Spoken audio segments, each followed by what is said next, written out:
Great. Hey there, this is John here from Dangerous Music. So just want to introduce to you a couple of the new pieces that we have happening here for us today. So essentially what we're looking at is two D to A converters, okay, here from Dangerous Music.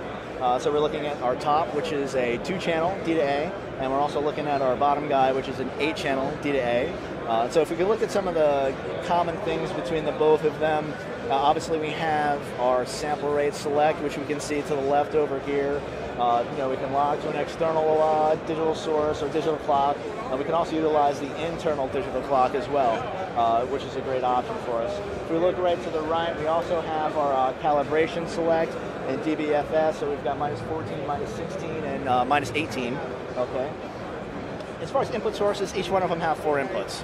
Now, as far as the 2-channel D to A goes, we've got a USB input, so we've got direct connectivity to our computer, which is a fantastic deal. All right. We've also got AES SPDIF 1, AES SPDIF 2, and also our ADAT 2-channel optical input here as well. The cool thing that we have with the 2-channel D to A is we have our output trim control.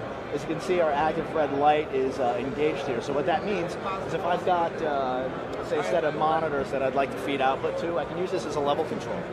Okay. So what that means is, obviously, I'm going to control level there. But what if I want to go to a monitor controller where I want a full line level output? If I turn this all the way up to the last setting, that bypasses the trim control, and essentially is going to give us a line level output to that monitor controller, which makes sense. We also have a neat feature here. Now, as I mentioned, it is a D to A, but holding down this AES SPDIF button actually gives me the option to send that digital signal back to our computer. So, I can track that there as well. So that's a neat function that we have with that. I also want to mention that's similar for both of them on the back. We also have the Ethernet connection, which lets us have control as far as our input select with the Monitor ST. Okay, so that'll let us control it on the controller with Monitor ST.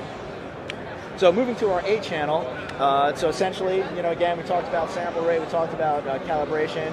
Our input sources, we have a USB again, direct connectivity to USB. AES SPDIF, we've also got ADAT, which 8 channels of digital audio as well. And our optic SPDIF, which is stereo. Signal present, so this is going to show us our signal here through 8 channels. All right.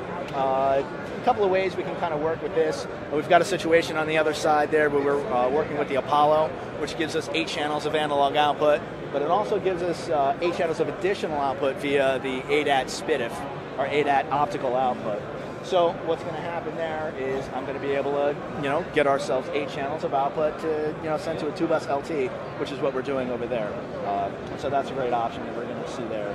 And then, the rest is pretty much straightforward. AES SPDIF, USB, and, if I want to use this for mixing on the output, I'm looking for multiple outputs, I can do that as well. Surround sound, if I'm looking for multiple outputs for surround sound, we can do that as well.